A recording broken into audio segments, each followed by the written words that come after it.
अश्विन मास पितृपक्ष यानी श्राद्ध, जिनका हिंदू धर्म में है खास महत्व, अपने पूर्वजों के अस्तित्व की वजह से ही आज आप और हम मौजूद हैं।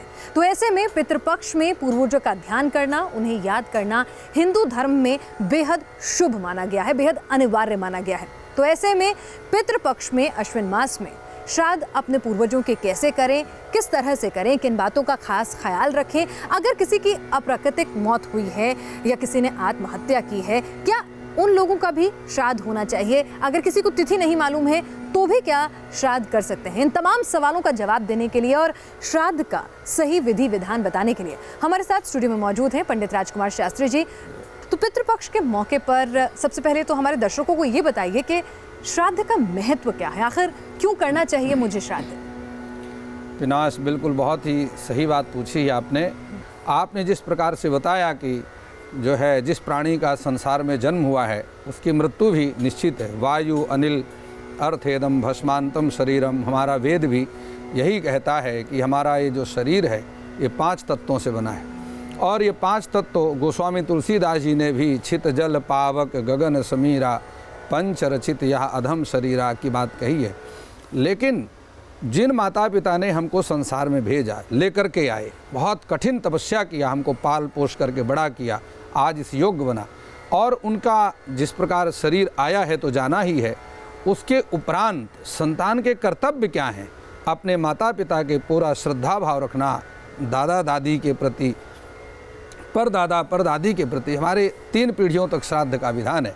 तो जो संतान के द्वारा माता पिता की आत्म शांति के लिए अपनी श्रद्धा जो व्यक्त की जाती है और अपना एक एहसान उनके प्रति व्यक्त किया जाता है कि आपने हमको इस योग्य बनाया है, वही हमारी शास्त्र की दृष्टि में श्राद्ध कहलाता है। संतान पूर्णतः अपने माता पिता के प्रति, दादा दादी के प्रति, परदादा परदादी के प्रति समर्पित रहे और उनका धन्यवाद करती रहे, उनको याद करती रहे, यही सबसे बड़ा श्राद्ध है। चलिए बिल्कुल। और साल में एक मौका आता है अश्विन मास का, पितृपक्ष का, जहां पर श्राद्ध जो है वो किए जाते हैं और वो मौका जो है अब आ चुका है। तो ऐसे में हम चाहेंगे हमारे दर्शकों को सही विधि और विधान का ज्ञान हो। बिल्कुल ठीक है। देखिए विनाश, आपको ये समझना पड़ेगा कि जिस समय प्राणी का जन्म होता है वो 3 प्रकार के ऋणों से युक्त रहता है। उसमें देव ऋण, ऋषि ऋण और पितृ ऋण।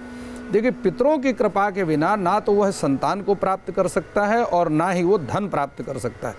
पितृ ही एक ऐसे होते हैं जो कि प्रत्यक्ष होते हैं, देवता बाद में, लेकिन पितृ प्रत्यक्ष होते हैं जो कि निरंतर अपने परिवार को फलता फूलता हुआ देखना चाहते हैं।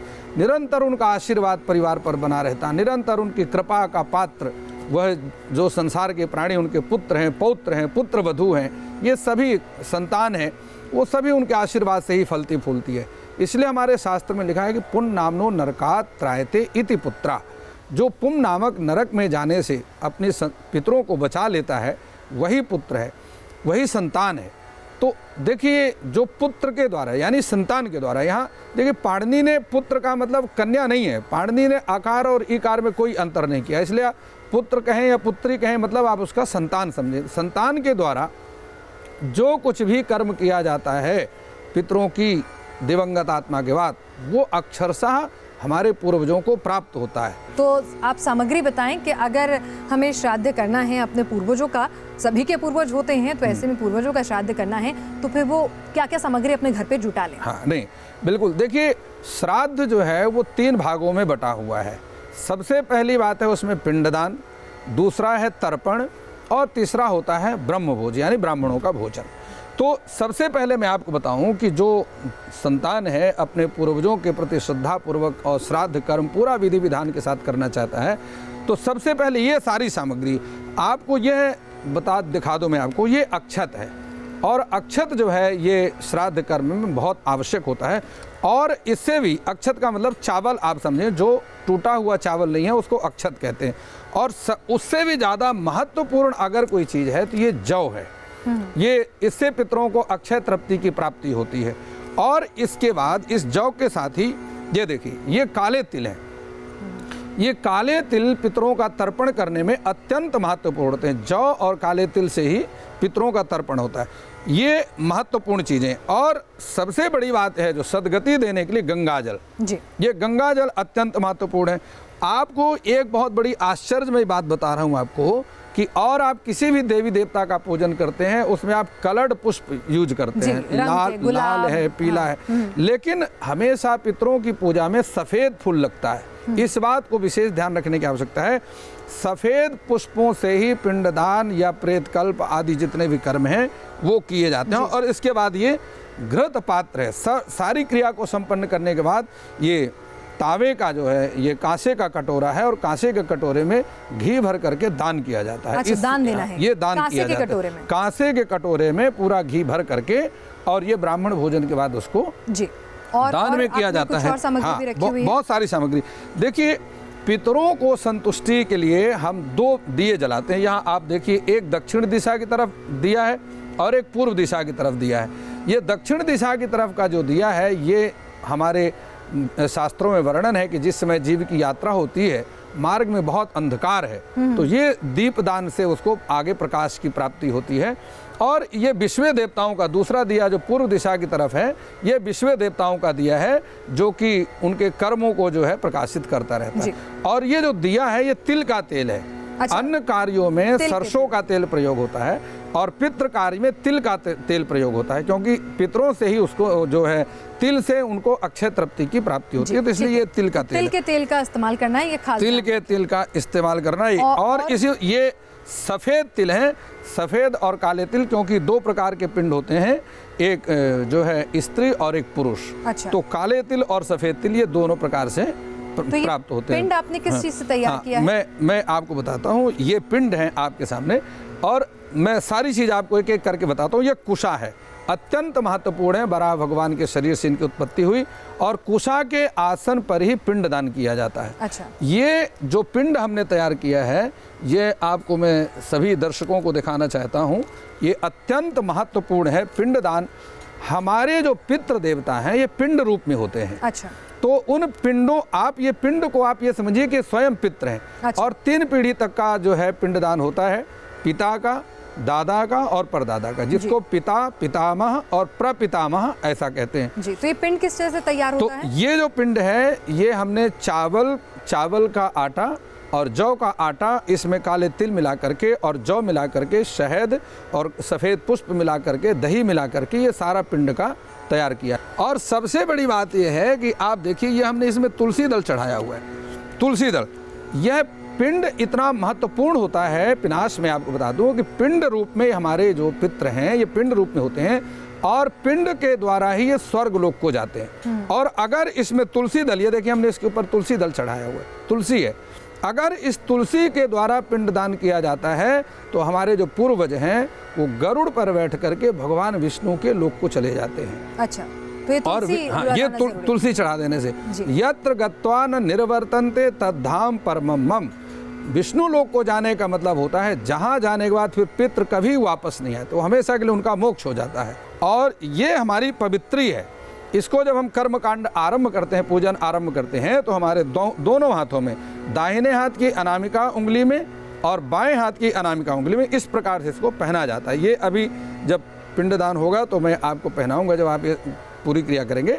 इस प्रकार से इसको पिंडदान के रूप में पहना जाता है और पहन करके ही कर्मकांड होता है जी। इसके बगैर कर्मकांड अधूरा है। और ये सुपारी जो रखी हुई है इनका भी कोई खास महत्व है? सुपारी हम इसमें कलश में डालते हैं, कलश में डाल करके और कलश का पूजन किया जाता है। और इन कलशों में आपको बता दूं कि एक कलश में दूध भरा जाता है और एक में गंगा जल भरा जाता है और एक में शहद भरा जाता है। शहद भरा जाता है, क्योंकि एक वसु रूप है, हमारे जो पिता हैं ये वसु रूप में होते हैं और हमारे जो आदित्य के रूप में हमारे पितामह और जो प्रपितामह हैं वो रुद्र के रूप में भगवान शंकर के रूप में होते हैं। तो एक में गंगा जल भरते हैं, एक में दूध भरते हैं और एक में शहद भर करके ये कलश की स्थापना की जाती है जी। 3 पीढ़ी जो है ये दर्शा रहे हैं, कलश जो है 3 पीढ़ियों को दर्शा रहे हैं, 3 पीढ़ियों को और 3 अलग अलग चीजें इसमें जो है आपने भरी हैं। चलिए, और अब ये बताइए कि श्राद्ध के लिए कोई विशेष समय या तिथि किस तरह से इसको? ये आपने बड़ा महत्वपूर्ण प्रश्न किया है जो कि आज के समय में प्रत्येक व्यक्ति को जानना चाहिए। सबसे महत्वपूर्ण बात है कि कभी भी भूल करके राहु काल में श्राद्ध कर्म नहीं करना चाहिए। अच्छा। अपनी सुविधा के अनुसार श्राद्ध कर्म ना करें कि जो आपको टाइम सूट करता है उसमें करें। हमेशा इस बात को ध्यान रखें कि श्राद्ध का जो सही समय है वो प्रतिदिन 12 बजे से लेकर के 4 बजे के बीच में होता है। अच्छा। 12 बजे के बाद और 4 बजे से पहले श्राद्ध कर्म किया जाता है, लेकिन भूल करके भी संध्या के समय में श्राद्ध ना करें और रात्रि के समय में श्राद्ध ना करें। 12 से 4 का वक्त। 12 बजे मध्याह्न से लेकर के सायंकाल के 4 बजे तक आप इसको कर सकते हैं। और रात्रि के समय कभी भी आप चाहें कि अब मैं तो काम से आया हूं तो चलो रात्रि में ही पितरों के नाम का निकाल देते हैं, वो नहीं, क्योंकि वो रात्रि में दिया हुआ जो दान है वो राक्षसों को प्राप्त होता है, वो पितरों को कभी प्राप्त नहीं हो सकता जी। किस तिथि को करना चाहिए, किसका श्राद्ध, ये जानना बहुत आवश्यक है। तो सबसे पहले मैं आपको बता दूं कि हमारे श्राद्ध जो है वो 16 होते हैं। भाद्रपद की पूर्णिमा से आरंभ होकर के आश्विन अमावस्या तक चलते हैं। अब जो सबसे पहला श्राद्ध होता है प्रतिपदा तिथि, पूर्णमासी को मिला जुला श्राद्ध है। प्रतिपदा तिथि को, आश्विन कृष्ण पक्ष की प्रतिपदा तिथि को जिसकी मृत्यु हुई उसका श्राद्ध तो करना ही है, लेकिन जो व्यक्ति अपने नाना या नानी का श्राद्ध करना चाहते हैं उनको प्रतिपदा तिथि यानी पहली तिथि को ही ये श्राद्ध करना चाहिए। दूसरी बात महत्वपूर्ण तिथि है पंचमी। पंचमी तिथि को जिनकी मृत्यु हुई उनका संस्कार जो है श्राद्ध करना चाहिए। और कुछ ऐसे लोग हैं जो अविवाहित रूप में ही उनकी मृत्यु हो गई, ऐसे पितरों का श्राद्ध निश्चित रूप से पंचमी तिथि को ही करना चाहिए। और इससे भी ज़्यादा महत्वपूर्ण तिथि होती है नवमी। आपको बता दूं कि नवमी तिथि को मृतक के साथ जिसकी मृत्यु हुई उसका श्राद्ध करना है। इसके बाद माता का श्राद्ध नवमी को ही करना चाहिए और घर की अन्य जितनी भी महिलाएं हैं उनका श्राद्ध भी नवमी को ही करने का विधान है। ऐसा करने से वो निश्चित रूप से अधोगति से छूट करके परम गति को प्राप्त हो जाते हैं। अब और भी इससे भी महत्वपूर्ण तिथियां हमारी 2 तिथियां हैं, एक एकादशी और एक द्वादशी। अब एकादशी और द्वादशी को जिनकी मृत्यु हुई उनका श्राद्ध करें। और ऐसे व्यक्ति जो कि अपने घर से चले गए, किसी कारणवश वापस लौट करके नहीं आए, या जिन्होंने संन्यास ले लिया, ऐसे व्यक्तियों का श्राद्ध द्वादशी और एकादशी तिथि को करना चाहिए। सबसे महत्वपूर्ण प्रश्न ये है पिनाश कि जिसकी अकाल मृत्यु हो गई उनका श्राद्ध कब करना चाहिए जी, या फिर अकाल हो गई या फिर अप्राकृतिक मृत्यु। अप्राकृतिक मृत्यु को ही हम अकाल मृत्यु कहते हैं। तो अब मैं आपको बता दूं, ऐसे व्यक्ति जो अकाल मृत्यु को प्राप्त हो गए, जिनका पता नहीं कि मृत्यु, ऐसे व्यक्तियों का श्राद्ध, यानी जिसका तिथि ज्ञान ना हो, मैं थोड़ा सरल कर देती हूँ कि जिन लोगों की तिथि ज्ञान ना हो। नहीं, तिथि ज्ञान अलग चीज है। तिथि तो वृद्धावस्था में भी किसी की मृत्यु हुई, वो ऐसे व्यक्ति जो जिनकी तिथि का ज्ञान नहीं है उनका श्राद्ध हमेशा अमावस्या के दिन किया जाता है। वो मैं आगे आपको विस्तार से बताऊंगा। अकाल मृत्यु अभी जो एक्सीडेंट में या किसी तरह से इस प्रकार की जिनकी मृत्यु हुई, पानी में डूब करके मृत्यु हुई, एक्सीडेंट होकर के मृत्यु हो गई, अकाल यौवन अवस्था में इनकी मृत्यु हो गई, ऐसे व्यक्तियों का श्राद्ध निश्चित रूप से चतुर्दशी को करना चाहिए। इसको यमराज को ये तिथि मानी जाती है, यम चतुर्दशी इसको कहते हैं। इस दिन करने से यम देवता प्रसन्न होते हैं और उनको किसी प्रकार के भी यमलोक में यातना नहीं देते। अमावस्या ऐसी तिथि है जिनकी मृत्यु हुई उनका तो अमावस्या को श्राद्ध करना ही है, लेकिन ऐसे पूर्वज जिनकी तिथि का हमें बिल्कुल ध्यान नहीं है, ऐसे व्यक्तियों का श्राद्ध भी अमावस्या के दिन करना चाहिए। और सर्व पितृ श्राद्ध उनका सभी पितरों का श्राद्ध जो है, ज्ञात अज्ञात सभी का श्राद्ध, जिनको आप जानते हैं जिनका आपको ध्यान ही नहीं है, ऐसे ज्ञात अज्ञात अपने मित्र आदि का श्राद्ध भी अमावस्या तिथि को करने से निश्चित रूप से इस दिन पूरा यमलोक का दरवाजा खुला रहता है और उनको सदगति की प्राप्ति हो जाती है। क्या बच्चों का श्राद्ध होता है? कई बच्चों की बहुत छोटी उम्र में उनकी मृत्यु हो जाती है, तो जैसे कि उनके संस्कार का विधान अलग है अंतिम संस्कार का, तो क्या श्राद्ध का विधान भी अलग है? पिनाश, ये आपने बड़ा महत्वपूर्ण प्रश्न पूछा है और ये बहुत ही आवश्यक है समाज के लिए। आपको मैं एक बात बड़ा स्पष्ट कर देता हूँ, और इसमें 2 वर्ष से कम आयु के जो बच्चों का शरीर जो है निधन हो गया, उनका श्राद्ध करने का कोई शास्त्रीय विधान नहीं है। और इसी प्रकार से कन्या कन्या का 10 वर्ष की आयु से पहले अगर उसका शरीर किसी प्रकार से शांत हो जाता है, वो देवी का स्वरूप है, पवित्र है, तो इसलिए 10 वर्ष से छोटी कन्या का श्राद्ध करने का कोई शास्त्रीय विधान नहीं है। चलिए, तो ये आपने तमाम बातें बताई, क्या करना है क्या नहीं करना है, सामग्री के बारे में शास्त्री जी आपने बताया है। लेकिन कई लोगों की कुंडली में पितृ दोष होता है, आखिर क्या श्राद्ध करने से वो दोष भी मुक्त हो सकता है, इस पर भी हम बात करेंगे। साथ ही अगर किसी के पास वक्त नहीं है कि भाई वो पूरा विधि विधान से श्राद्ध कर सकता है, तो क्या वो सूखा श्राद्ध भी निकाल सकता है। और आजकल समाज में प्रचलन है बेटा बेटी एक समान है, और ऐसे में एक एक बच्चे भी होते हैं किसी के, तो ऐसे में क्या लड़कियां भी श्राद्ध कर सकती हैं? इन तमाम सवालों के जवाब मैं आपसे लूंगी, लेकिन एक छोटे से ब्रेक के बाद।